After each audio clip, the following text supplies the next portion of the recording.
Ahorita te doy un spoiler de algo. No. Rompiendo el cascarón Es el podcast de Tú, Creado por 3 amigos psicólogos que actúan piensan, y sienten como tú. que platican Analizan. y debaten temas variados con una perspectiva Psicológica. y personal. Bienvenido. a Tu. Espacio. El día de hoy vamos a hablar de un tema y tengo aquí a un invitado que empezó en este proyecto y por asuntos personales, profesionales. Y demás ha estado ausente un poquito. Sin embargo, ahí está el respaldo. Han preguntado que dónde estás, qué has hecho, que si ya no estás en Tube, que qué. Entonces, sí, llegamos a los... no te creas, pero pues hoy viene porque coincidimos en horarios. Ajá. Es un hombre nocturno de negocios, entonces... Suena muy mal en alguna... Ay, sí, es cierto. pero dejámoslo en hombre ocupado. Ajá. En algunas situaciones y ya. Y pues él propuso este tema dado algunas situaciones que se han estado dando durante las últimas 2 semanas, yo creo, Uh-huh. acerca de las redes sociales y cómo nos controlan. Ok, Sí, de cómo influyen y cómo Exacto. están afectando de cierta manera en nuestro comportamiento y en el comportamiento de las masas, que es algo que pues de hecho está muy ahorita, sonó mucho con lo de WhatsApp, de que WhatsApp quería compartir información, pero ¿por qué vas a compartir mi información con Facebook? ¿Para qué? Entonces, pues por ahí va un poquito el tema, ¿no? Y yo sé que a ti también te gustan mucho esas teorías y esas cosas, entonces... sí, padezco de ese mal. Digo, tampoco soy Pati Navidad, pero no, hago mucha conciencia sobre esos temas y ahorita precisamente dije eso de nos controlan porque fue como que el encabezado de todos lados que pues atrapa el clickbait, ¿no? Que ahí va uno a decir qué y le picas y resulta que no es nada nuevo bajo el sol, es lo que ha estado siempre, solamente que ahora vienen nuevas regulaciones. Pero bueno, más allá de esto, háblanos del contexto o de cómo es que a ti te llama la atención y que dijiste, este es el tema con el que quiero regresar a tu...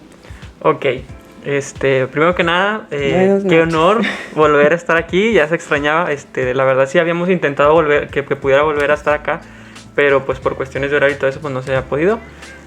Ahora, ¿por qué? Porque es importante, pues para empezar dando el contexto y teniendo en cuenta pues la pandemia y todo esto que estamos viviendo, las redes sociales se han vuelto un lugar más recurrente, es un lugar no físico en el que estamos conviviendo todo el tiempo y en el que estamos expuestos a información todo el tiempo.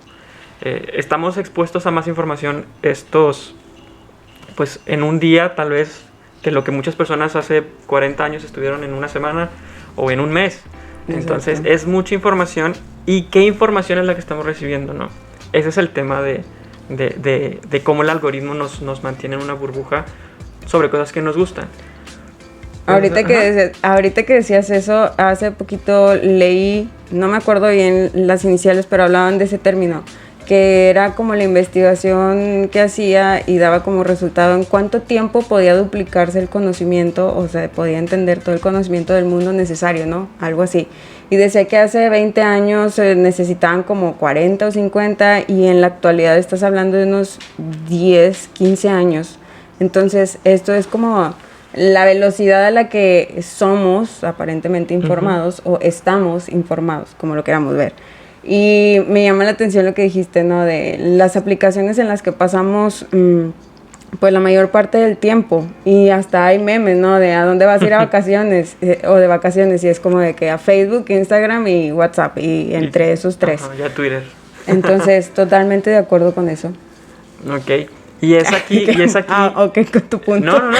Es que vamos a aterrizarlo también. Tiene consecuencias, ¿no?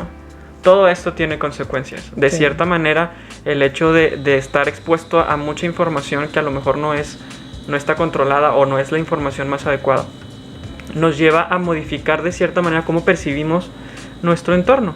Uh-huh. Y cómo percibimos nuestro entorno influye mucho en cómo nos comportamos y qué hacemos, ¿no? Una de las cosas que estábamos ahorita platicando era lo de la aboulomanía, que es un término muy... ¿Qué eran? ¿Qué? Así, yo también batallé en decirlo, pero aboulomanía, Aboulomanía. que significa y viene del griego de... de sin motivo. Anda po no no no. Ako anda po no no no. motivación o de sin... pues sí, básicamente sí, carecer de una motivación, tener bueno, la baulomanía como tal es un padecimiento que ya es crónico a nivel de no puedo tomar ninguna decisión, pero que puede llegar a suceder o que puede, o que se está más bien, ya que ya está sucediendo, que puede llegar a hacerse más puntual en algunas áreas de nuestra vida al no tomar decisiones. ¿Por qué? Porque yo ni siquiera tomo las decisiones de qué voy a ver en mi celular. Yo ni siquiera tomo las decisiones de qué información voy a recibir. Esas informaciones están llegando y yo aprendo a recibir esa información. Y yo aprendo a no cuestionar tanto esa información. Hasta hace poquito que se empezó a hacer más viral el concepto de fake news. Fue que la gente empezó a cuestionar más lo que veía. Pero aún así, hay algo que controla qué fake news te llegan o qué información te llega. Y no somos nosotros los que lo deciden. Y realmente no es algo así como que nuevo en cuanto a términos. Eso es algo que siempre ha estado presente de diferentes maneras a lo largo de la historia. Solamente que ahorita, como la gran mayoría tiene acceso a un dispositivo, iba a agarrar mi celular, pero bueno, yo ahorita no tengo acceso a él. Pero sí, o sea, todo el mundo tenemos en la palma de la mano el acceso a la información aparentemente.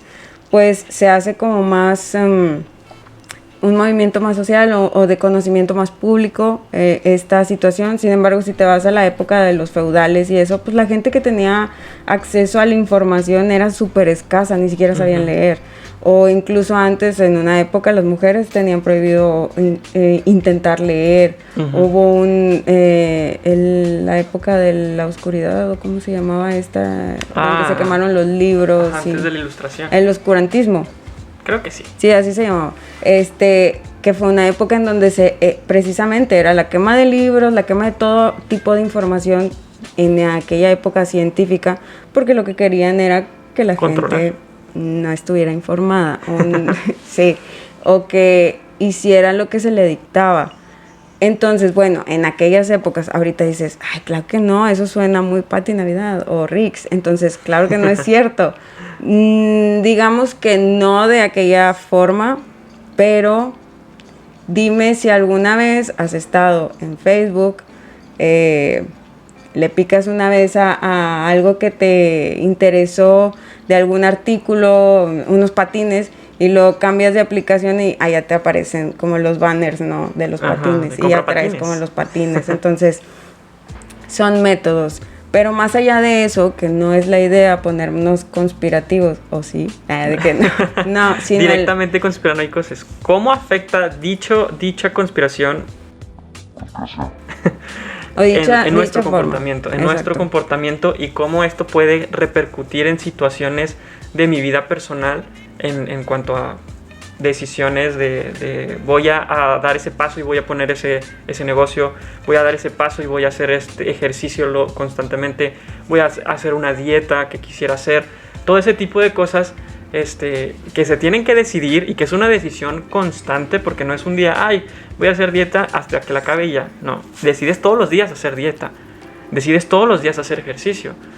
¿Qué pasa si nosotros carecemos de práctica en toma de decisiones? Porque siempre nos han dado lo que ya queremos, ¿no? Porque hay algo que ya estudió nuestro perfil y ya sabe qué es lo que queremos. Entonces nunca decidimos, nunca practicamos qué queremos, y cuando hay algo que en la vida requiere decisión constante, como lo es dedicarnos a hacer ejercicio, dedicarnos a hacer lo que nos gusta, dedicarnos a estudiar más, que luego ya esto se puede cruzar con la procrastinación y todo eso, pero es cómo nos está afectando o cómo nos está impactando en pequeñas conductas. Y a veces la gente dice, no, pues es que sí tengo todas las ganas, pero cuando voy haciendo las cosas las pierdo.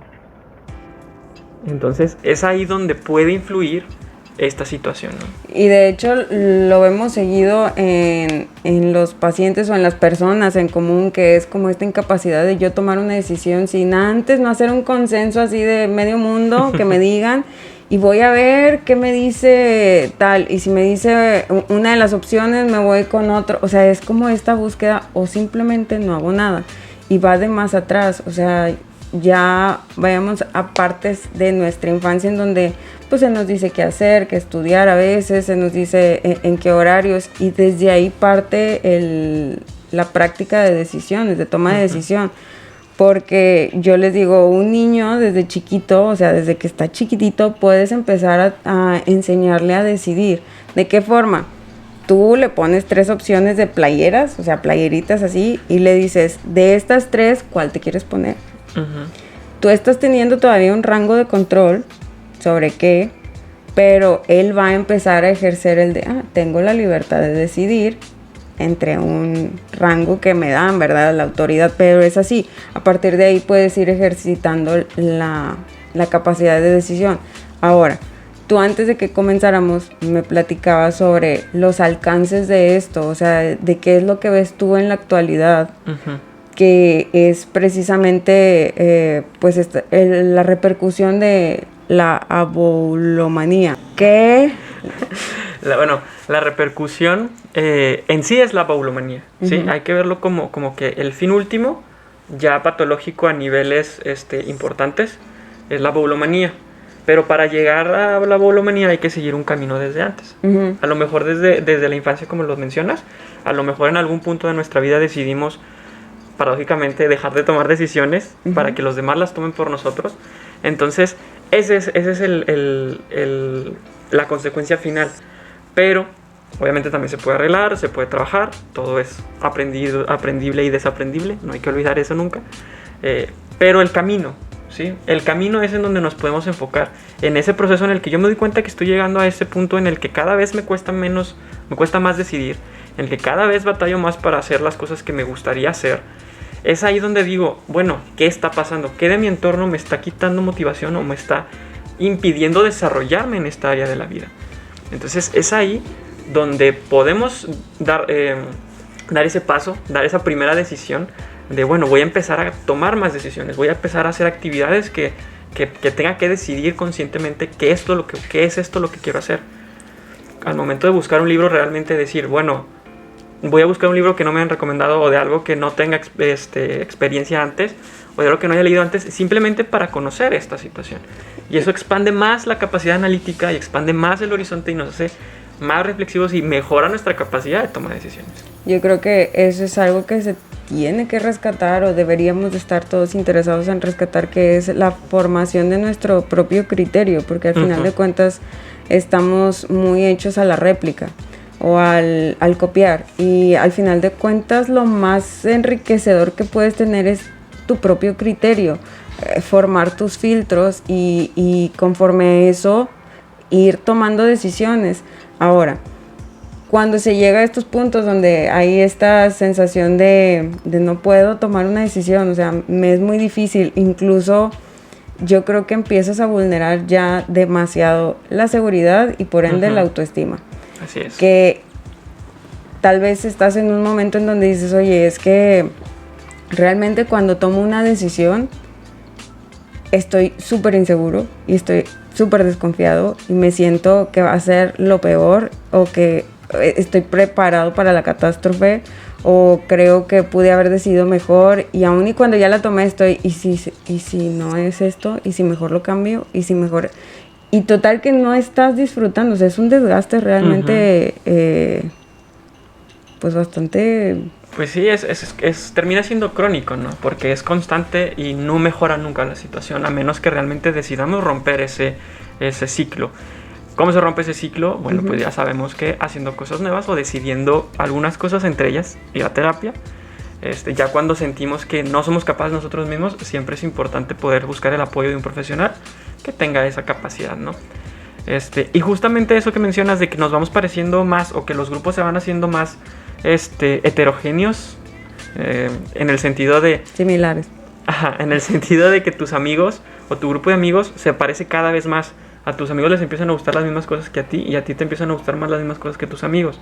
Esto es algo que ha pasado siempre, que se da siempre, pero ahora estamos llevándolo a la gran escala, donde se pierden cada vez puntos más individuales y se pierde cada vez más esa identidad, podríamos decirlo, porque la identidad es un reflejo de la misma autoestima que puede tener la gente, cómo la proyecta. Entonces, sí son muchas cositas que van de la mano a la no toma de decisiones. Y si pudiera dar así como un consejo general de cosas que hagan para que la gente empiece a tomar más decisiones, es realmente preguntarse ¿para qué? O sea, ¿para qué quiero hacer estas cosas? Y luego preguntarnos, ¿estoy realmente yo decidiendo o algo me llevó a decidir esto sin darme cuenta ni siquiera? Y den un salto de fe. Creo que lo más importante es atreverse y decir, bueno, voy a probar este día algo que realmente yo elija. Voy a elegir un libro, voy a gastar, no sé, ¿cuánto cuesta un libro? 120 pesos en promedio, más o menos. Un libro chiquito, si quieres, de los de bolsillo. Bueno, ya te fui haciendo así más criterios. Sí, digamos que, pues, bueno, 200 pesos. El ejemplo es, ponle, me gasto 150 pesos en un libro que a lo mejor no hace nada, que a lo mejor nada más leí la parte de atrás y medio me llamó la atención, y tomo la oportunidad de decidir. Si no me termina gustando, es una experiencia de, bueno, ya sé que esto no me gusta. Si te termina gustando, es un reflejo de que puede haber cosas fuera de tu caja, puede haber cosas fuera de tu burbuja que te pueden gustar y que puede ser simplemente dando un salto, ¿no? Esto es un ejemplo en comprar un libro, ¿no? Pero puede ser decidiendo ver una película, puede ser decidiendo ir a otro lugar, pedir comida a otro lugar, porque ya no podemos ir a comer a otro lugar, a los lugares, o no lo hagan mejor, más bien. No, pero sí. Ajá. Y buscar decidir conscientemente y darnos cuenta que incluso si la comida que pediste no está buena, tú lo decidiste y eres consciente de que hubo una consecuencia en ese sentido. Eso te genera, la ventaja del error es que mientras más errores tiene, más sabes cómo hacer las cosas correctamente, ¿no? Es lo que siempre se dice de Albert Einstein, que él no inventó una bombilla nada más, también inventó 2000 maneras de no hacer una bombilla. Exacto, es la percepción. Exactamente. Y en eso recordé ahorita que te estaba escuchando, cuando estaba en la facultad de la primera carrera, que tenía la clase de economía y decía, el maestro ahí nos decía que lo más valioso que teníamos era nuestro tiempo. Y si en algún momento, no sé, una película no te gustaba, que te salieras del cine o la quitaras, o sea, no era necesario que la terminaras. Tampoco el libro, si a la mitad del libro dices, oye, no es lo que yo quería, pues no inviertas tu tiempo, que es lo más valioso que tienes, en eso. Pero también no tengas miedo a equivocarte.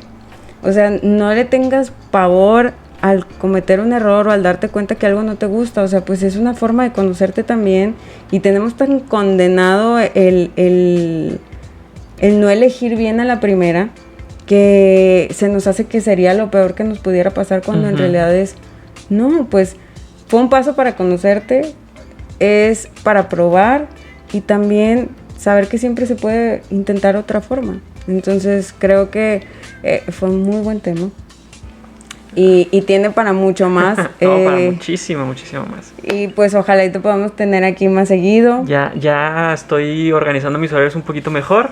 Entonces yo digo que pronto volveremos a andar aquí platicando cosas tan interesantes, tan apasionantes, sí, y que enriquecen a la gente que pues nos da su tiempo, que nos invita, que elige vernos. Sí, y pues agradecemos que sigan apoyando el proyecto. No olviden darle like, compartir, y nos vemos en el siguiente capítulo. Cuídense.